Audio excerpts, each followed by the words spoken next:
So I got some. I know you do. Huh? Yeah. There is no assumption sitting here that was. I bet Jonathan hasn't put questions together. Of course I Of did. course you have. Yeah.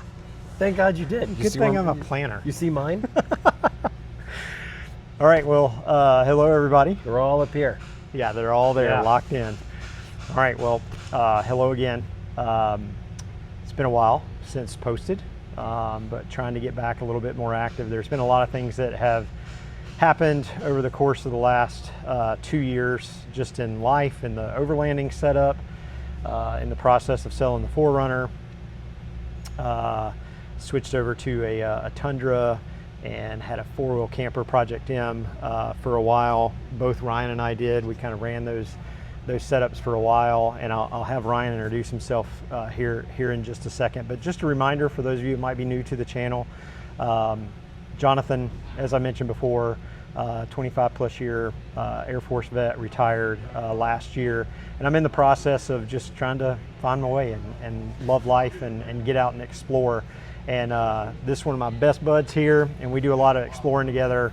Every summer we take our families out, or at least part of our families, and go out and explore and just have a good time. So we've been asked a lot as we've gone to shows together about why we previously had run the Project M's, and I've run a Go Fast camper, you've run a Go Fast camper, Yep. and I think I've run every option that's out there. just about, right? Yeah.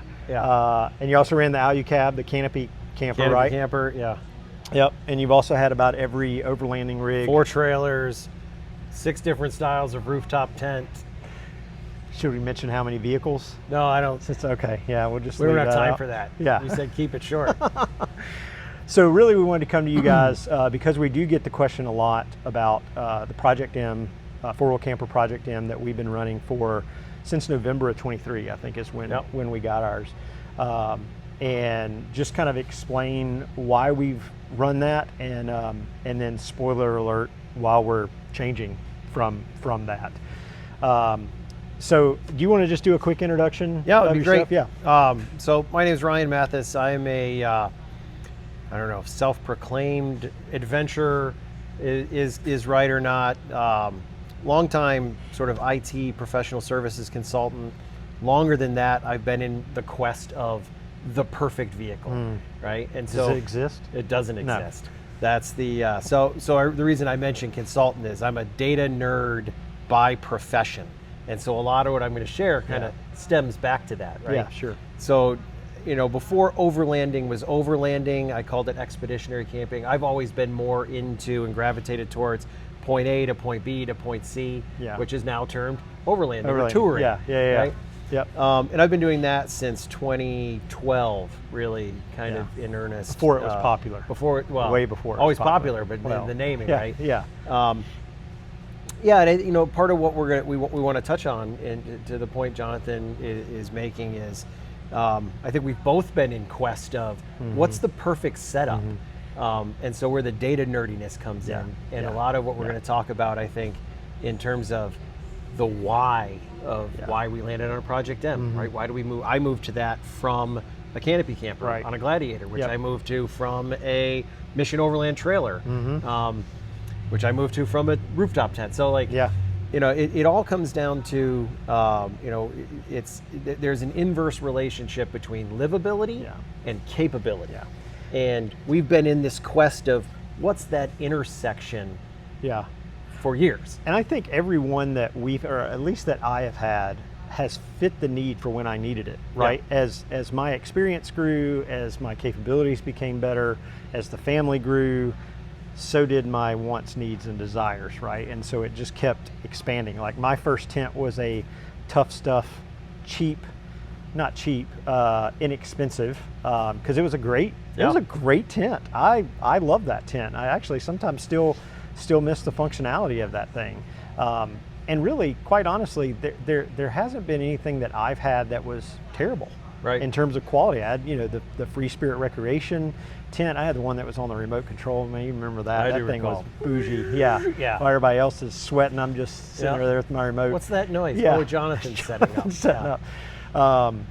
So yeah, it's been a unique adventure, I think, to watch you and I grow, oddly enough, on separate paths for a while. Yeah. And then the last couple years, we've kind of come back along on these parallel tracks of running trucks. And, you know, we went to the Project M, and the Project M was fantastic, and loved the Project M. And we'll talk about that here today.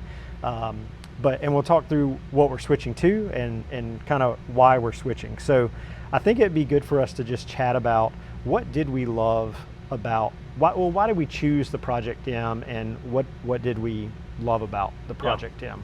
Yeah, so I'm happy to start there. So it needs a little bit of history, right? Yeah. So the first long distance summer trip that we did as two families, you were in your 4Runner with a rooftop tent. Yep, the Go and Fast. I was in a Gladiator with an Alucab canopy on it.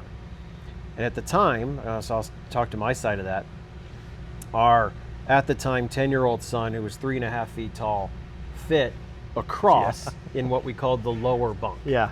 By the end of that trip, he no longer fit across the lower bunk. Did a little growing. Yeah, and my wife said, don't you think the Gladiator might be the cabin might be a little smaller, too small for a trip like this? And you heard that as an excuse I to heard get a that new vehicle. as we're getting a slide-in camper. And so literally got home from that trip, and within 3 days of being home from that trip, had the canopy camper sold and a Ram 2500 sitting in the driveway with a, Jonathan, I'm going to get a 4-wheel camper Hawk slide-in, or I'm going to get the OEV backcountry. Yep, I remember that. That's what I'm going to. Yeah. And then I remember you and I went into Expo that year, and we looked at everything under the sun.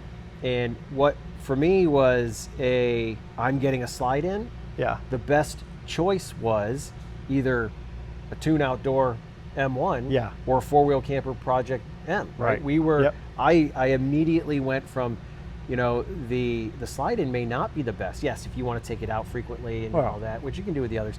But it really became a space and efficiency. You lose that wheel well space. So much. And so I think we both landed at Expo 23. Was it 23? Yeah, it was 20. It was October 23. Yeah, that's right. That the bed cap style was the way to go. The way to go. And a big part of that for me, having come from the canopy that had a back door, right? You really miss horizontal spaces at camp. Yeah. And so I wanted a tailgate back, which really is part of what led to not doing a slide-in, because you take your tailgate off. But being able to retain horizontal surfaces and that rear hatch. And when we really started to evaluate it, you know, the Project M had a massive dealer network. It had been established for a long period of time, and you know, that was what led to my selection of a Project M for the Ram was, you know, interior space and size, just capacity, sleeping area. You know, and then in part not just for family, but for the Mind Overland component of what we do. Being able to sleep 4 grown adults in that on the Ram was a huge factor.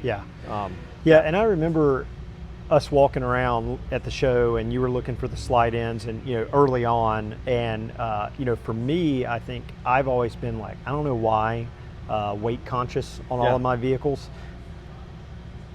Been weight conscious, but the 4Runner. Toyota doesn't make a one-ton. Right.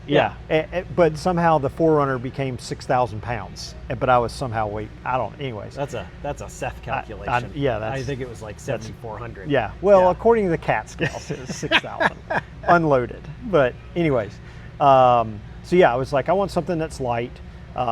When we had started in 23, we knew 4-wheel camper because of the dealer network, like you mentioned, on the East Coast. And then we saw the Tune, and we both loved the Tune, but we just, frankly, I didn't know much about the Tune. Didn't know enough about it. At the time, I don't think there was an East Coast No East Coast person. dealer, and they didn't have jack legs. Remember, that was the other one. That's right. Yeah, they didn't have jack legs. They didn't have a way to take it off quickly. Yeah. And so that was big for us, because I wanted to be able to, you know, Ryan had mentioned the Ram I had switched to a Tundra, and was like slowly building it out and wanted more room, just like you, because my daughter that travels needed, you know, she was growing as well. And so, so we ended up deciding, I think, together, like separate, but like came to the conclusion that, we're going to do the Project M, I think. And so We went down the Project M track. Great reputation in the industry, well-built product, and we rode it for, I don't know how many trips we've been on, how many thousands of miles. I spent year I spent 61 nights in my Project M.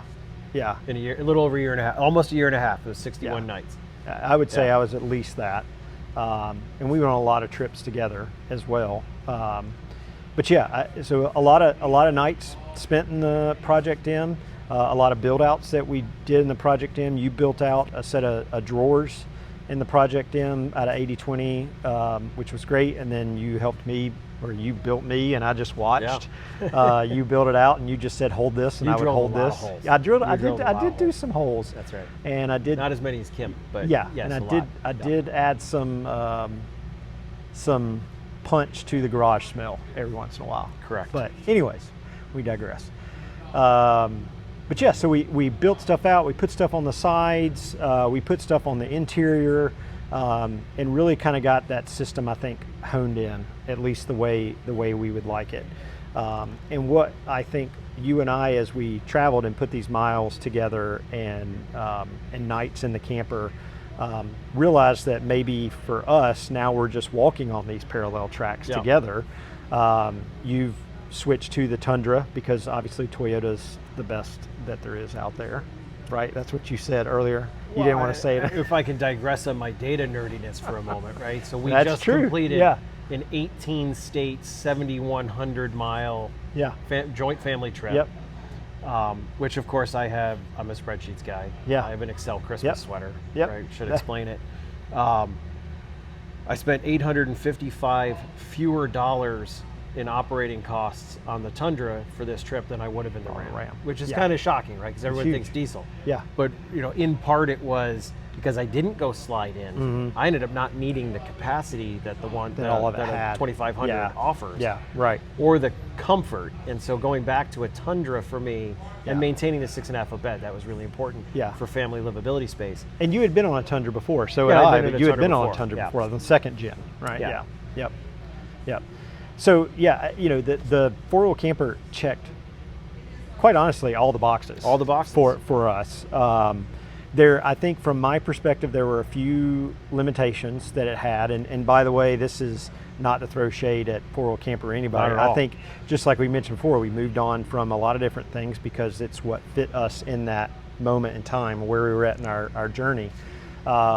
And I think for the Project M, there were a couple limitations, and I've been asked this at shows. And by the way, would I recommend a Project M? Yeah, I would. Yeah. Great platform, built really well. Like we mentioned, great dealer support. I did have a little bit of a warranty issue, and they just fixed it lickety split. They were fantastic.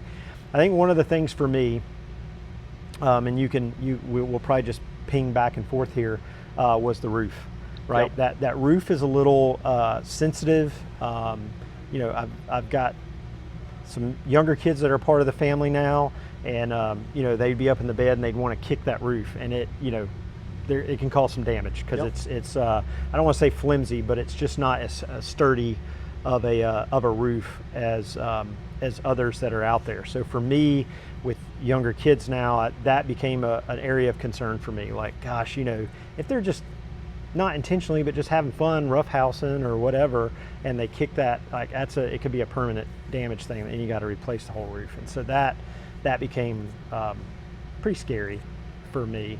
How about you? You got anything? I'll echo roof, but from a different vantage point, in that livability versus capability. One of the things I actually really appreciated about the Go Fast that I had on my old Tundra, and then and on the F-150. This is on the Tundra and the F-150. But when I went, and then on the Gladiator with the Alucab, was a weight capacity, right? A load-bearing roof. Yeah. Not excessive weight. 75 pounds is the capacity. Yeah. But being able on the long distance trips, when we did Newfoundland, when we did Blockbuster in Oregon, right? Yeah. Being able to put that Thule ski box up there to put the Gazelle in, Yeah. or use it for things that we bought, longer term storage we bought. I've really missed the load carrying capacity Yeah. on the Project M. And it's not, again, this isn't a throwing shade. It's they have a tubular steel or a tubular aluminum construction with an infill of foam insulation and a nice liner and a thin aluminum sheet. It just doesn't take weight, right? It's not meant to have crossbars. It's not meant to have load bearing. The slightly other aspect, which is a big difference between you and me, I have no problems drilling holes in the thing I just bought, right? So when I installed my own L-track on the roof to get the Starlink up there and some crossbars, it's a little puckering to realize that you have a 1-inch tube and you better make sure that you're hitting it, otherwise you just put an extraneous hole in the roof. Yep. Right. So those things, you don't realize them at the time of purchase, but it actually brings it down that livability scale. Yeah. When you can't match the things that you might have had in a prior build out. For us, being able to put the G5, the Gazelle screen room up top for the if we need it on a trip. We certainly needed it in Newfoundland. We certainly needed it in Idaho that first year, or the year after that, with the little pterodactyls. It'll suck every ounce of blood you have. Like this past trip, right? We ended up not using the Gazelle one time at all, but every single night I had to take it off of Liam's bunk and slide it up top next to the bed, or like the year before, you had to put it under the truck and then it got all doing. So roof for me as a utilitarian function is actually crucially important to bring to come back up that livability scale. I think there were two other things for me too that was a little bit of a limitation on it. Was one that you only had windows on one side of yours. So I had windows on both sides of mine. One is the mandatory emergency window, and then I had the other window. But they weren't big windows, right? No. I mean, I wasn't concerned so much about light, but airflow, especially when we would travel during the summer, and living here in the South, my God, just the mugginess, the stickiness just gets unbearable. And so getting better airflow was a limitation for me. Even opening up both windows, they just weren't big enough to generate a lot of that cross breeze. The other one for me is anybody who knows me knows I am an accessory nut. Like, I love accessories. Shocker, spoiler alert, right? I love accessories, and I had the tracks inside the Project M, but there were some limitations on it, right? I mean, yes, you could put some, you could put some O-rings in there and hang stuff through that, and that's pretty much what I did with carabiner clips and stuff like that. But there were just some limitations on exactly where you could put those. You had those on two sides, and then I had one on the back, the cab piece. But that was pretty much it. You were limited to those basically 5 rows interior, and then I had 4 on the gear tracks on the outside. To me, it just felt like they were cumbersome to deal with. Like you couldn't just have one part; you had to have multiple parts to make something work. And then that became when we're traveling for the summer, I had a lot of pieces of stuff to make things work. And I think we all have it. You just have a junk drawer, and that junk drawer just got out of control. Just trying to have all those pieces to make that crap work. So yeah, that was another limitation for me. Did you have any others that you were thinking through? On both the Go Fast and on the Alucab, having the exterior wing panels that opened were probably one of my most favorite features. Yeah. Whether you were jumping out at a stop to, you just flip it open, you reach into the cooler. 9 times out of 10, you were then, hey, Ryan, don't forget to. Don't forget you forgot to latch. Your wings open still. But there were so many trips that we took in the Gladiator with the Alucab where we would be at camp and we'd have, the back door open and both wings open. Same thing on the Go Fast in cabana mode, I think is what they call it. Yep. Like, that was one element that I really missed on the Project M, was not having it open to the outside. You were either indoors through the tailgate and the hatch, or you were outdoors. There was no crossover. And that's very true too. That's another limitation I didn't really think about. Like, if you wanted to get in and get something in a drawer or in the back, like, you had to climb up and get it. Yeah, you're right. You're right about that. Yeah. That indoor outdoor living was a big one that we were looking forward to coming back to. Yeah. Well, so let's switch gears, and like we mentioned, spoiler alert, we're switching. If you haven't put 2 and 2 together, behind us is the Tune M1. Now they've just released in the last couple weeks the Tune M1L, so the light version, a little bit different, but Ryan and I went with the Tune M1. And let's just kind of switch gears there and talk about what we love. And I think a lot of what we loved is what were the limitations, I think, on the Project M, right? Yeah, a little bit of a combination. For me, it was all the things I loved when we looked at it at Expo in 2023, Yep. and we were really comparing the two. But now has the dealer network, right? So if I could, we're at See Mor Customs here in Virginia. Yeah, we're going to chat with Jack here in a few. Right. Yeah. And Jack legs, right? Yeah. That actually just came out. So the ability, neither one of us are set it and forget it. Like we don't leave the campers installed all the time because I want to use my truck as a truck. Yep. And that was part of the reason why we went away from the Gladiator. That thing was glued to the bed rails. Yep. So was not a truck. You can't use the truck as a truck. Can't right? use the truck as a truck. Yeah. So to me, I think most of the things that I'm most excited about in the Tune, are the things that I didn't realize were as limiting on the Project M when we went into the Project M's. And then just missed the features. Yeah. Right. I missed being able to put stuff on crossbars on the roof. I missed being able to open the wing walls. Yeah. So talk about that real quick. The top there, real quick. Because we have this with us. So this is one of the proprietary Tune products. This is their composite roof panel. Yep. Right? Hard. And it is not aluminum. It is all composite. It is the top and the up position supports, I believe it's 100 pounds. We probably want to fact check that, but I think it's 100 pounds of static weight.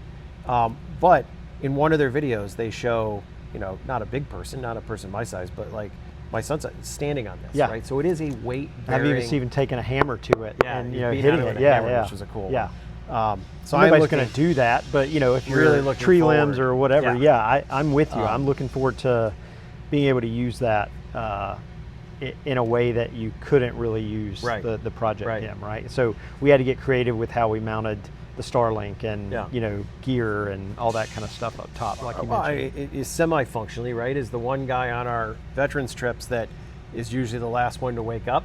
The slight translucence. Yeah. Not going to be a bad thing to realize that it's daybreak. Right. And so you know who you are. Yes, we do. Me, in most cases. Hey Ryan, you gonna get up today? What are you talking about? It's still dark. No, that's your tent, buddy. So I mean, things like that are you don't realize you miss them. Until you have the opportunity to go back to them. Yeah, and there are some similarities. Like they both have the Four Seasons package, the insulated walls inside, which I'm looking forward to using the Tune. The Project M had theirs, and they worked. They had nothing bad to say about them. They worked. But I love the modular interior and exterior of this too, right? So one of the things when I was talking with the folks at Tune, and you and I both had our separate conversations with them to make sure it was good and where we wanted to go. We did a little bit different build. I went with glass all the way around. But one of the things as I was thinking about like summer here or winter, we don't get horrible winters, but enough to not get dressed at, below freezing, running a diesel heater in there to knock the dust off. They sell one that's perfect and I think it's a Truma, The right? Truma, fantastic heater. I've got one, didn't want to expense something else. But I did they'll do a cutout in the back, and then they also will have one of the things that the guy, Warren, right? Wasn't it Warren? Was telling me, he said, oh, these panels on the side, you can just switch those out. So while I have glass, he's like, you could run a winter version and switch that out. Winter door. To the aluminum panel, cut your door in there, and then you just flip-flop that. And I thought, how genius is that? I mean, again, as an accessory guy, I'm like, that's fantastic, but I can just have literally a plug-and-play option by season. For a heater port or an AC port. Exactly. And so I'm really excited to be able to try that. I'm really excited.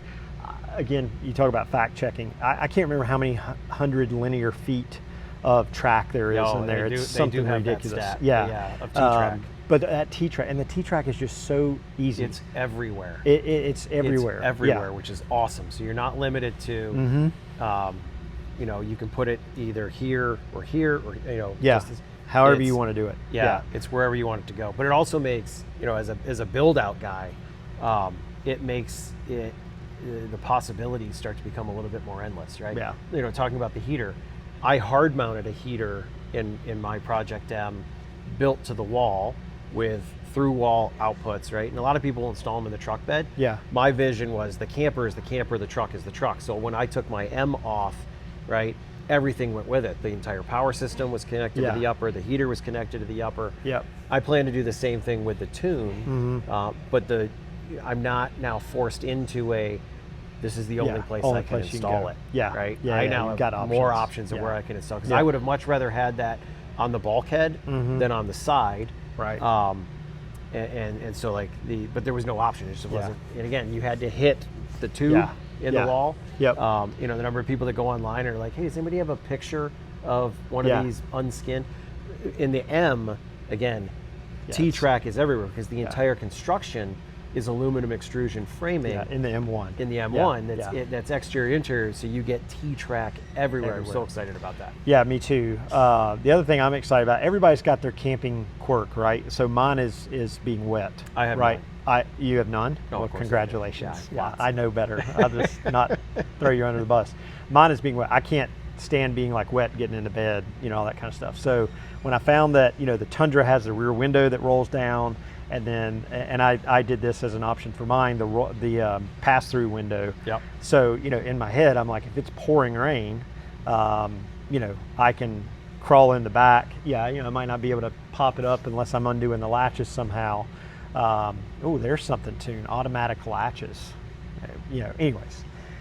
But crawl in the back and literally just sleep in the bed, you know, and you're completely safe and covered and all that kind of stuff. So that was another one, a huge one for me. And then I think the other piece is, as we traveled to more and got exposed more, like we went to More Expo, which, by the way, side note, if you've never been to More Expo, fantastic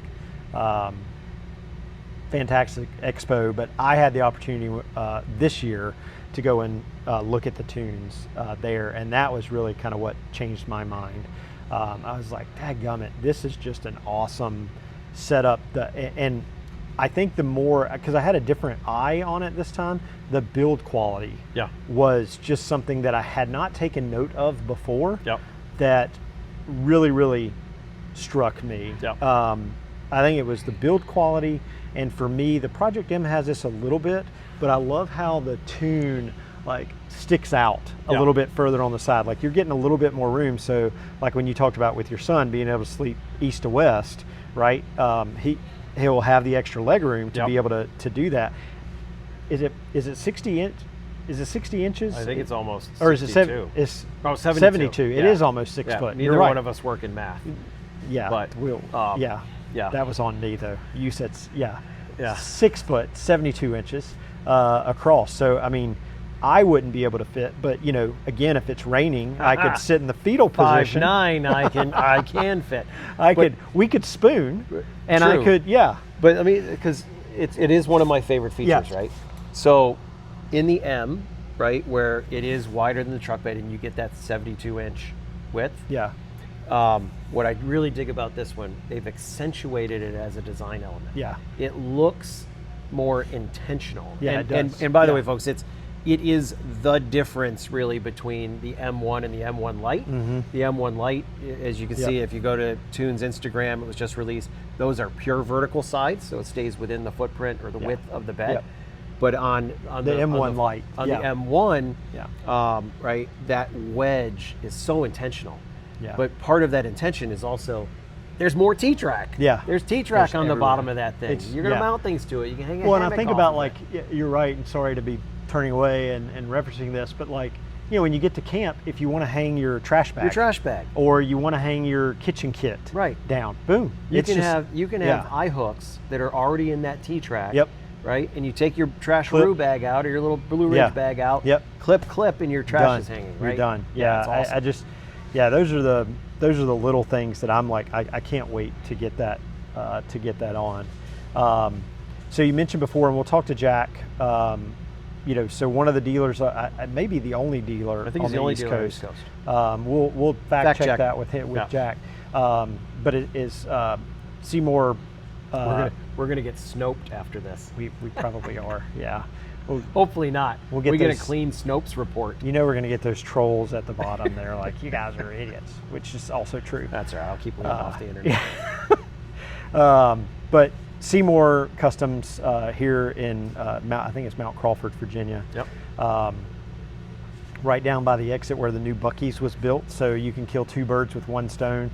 But Ryan and I came in here today, and we were like, "Holy cow!" And how we met Jack, who is one of the owners. It's family business, been around for a long time. We'll let Jack tell you the story. But Jack came to one of our Veteran Day events a long time ago. And in that Veterans Day event, he's a vet himself. He is a Marine. I forget how long he served, but I feel sure he'll share that. But we kind of got to know Jack through that. And Jack was telling us about the Tune M1s as we've kind of developed this relationship with Jack. He's like, you guys really gotta look at these guys, and so that's where we've gone. But the installation process with them has been fantastic.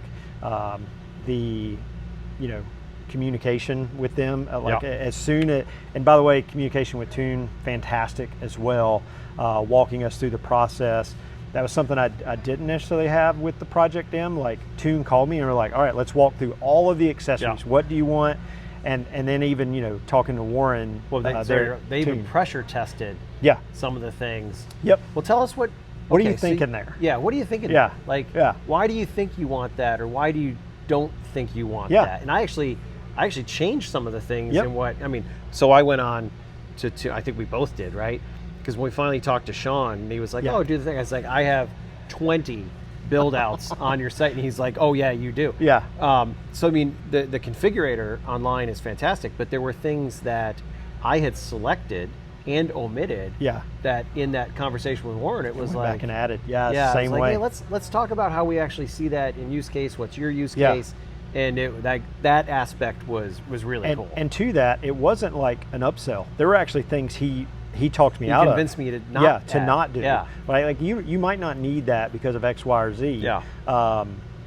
And that was huge and so helpful. So if you're considering a 2-1, highly encourage you to not just go online and build your build out and do it. Talk to them. They'll walk you. They'll guide you through all that. But then if you're here on the East Coast, can't recommend Jack and his team. They have been so Fantastic. hospitable since we walked in the door. Cool little lounge area to hang out. I've had 3 cups of coffee. Well, we've also been working this True. morning. Let's be honest. We've been on calls. The Wi-Fi here is Impeccable. It's Yeah. actually really good. I jokingly told Ryan, I was like, I brought the Starlink just in case, and we didn't need the Starlink. One of us actually ran a speed test to see how good their I may or may not have done that. Just see how good Remember, their, Wi-Fi was. data nerds, yeah. But yeah, they're just fantastic, and can't recommend them enough. So we'll get Jack in here in a little bit, and we'll kind of loop that into the video so you can get to know See Mor and Jack. But huge thank you to you guys for tuning into this. It's probably gone a lot longer than we anticipated. And yeah, we're talkers. First time hearing of that. Yeah. Yeah. But in addition to that, like thank you to Tune, quite honestly, and Jack Agreed. here at See Mor for walking us through the process and helping us kind of decide what was the best fit for us. Because at the time, I don't think we really we knew there were limitations to the M, but I think the more we explored this, more Yeah. we were just enamored. Yeah, I with mean, it. Yeah. One of the things I don't think we've mentioned, like we have very different Tune Builds. M1 builds. Yeah, right? completely different. I went into it thinking I wanted the glass. Talking with Warren, I actually got aluminum all the way around, and no front window. Yeah. Right. Yep. Those were things that Tune themselves really helped me understand in my use case. Yeah. Right. Yep. Hey, and that decreased the price. Yeah. Yep. And so again, I echo your sentiment. Yeah. I can't express enough appreciation to both Tune and to Jack and See Mor. Yeah. For they've been helping us. Yeah. And this isn't a course correction, right? This is again, I always come back because I nerd out on this. that livability capability, right? Because you know, frankly, and I'm not trying to make the video longer, but right, we look at vans on all these trips and we're like, why are we not in vans? Yeah. Right? Yeah. I'm not in a van because my wife keeps reminding me that a van can't go where she wants to go. Where she wants to go, that's right. Yeah. But she wants to be comfortable. Yeah. And you know, that's to me and this fits that. This fits that. This is as close to that intersection of capability and livability as I can imagine being. Well, and to that point, because I do travel with her, and I think her and I share a lot of the same sentiments, and this soon-to-be wife, 23 days till that happens. Not that anybody's on a countdown or anything, but that livability, as things change, as family dynamics change, at some point it's just going to be the four of us out going around because the kids are gone. Yep. This can change with it. Yeah. It's modular enough to change with how we're changing, and that's I'm super stoked about that too. So yeah. All right. Well, thank you guys so much for tuning in. Sorry it took a little bit of time, but hopefully you know you got a good understanding. Feel free to fire away comments. We'll try to answer them as we see them come in, and yeah, thanks for tuning in, and we'll catch you guys on the next one.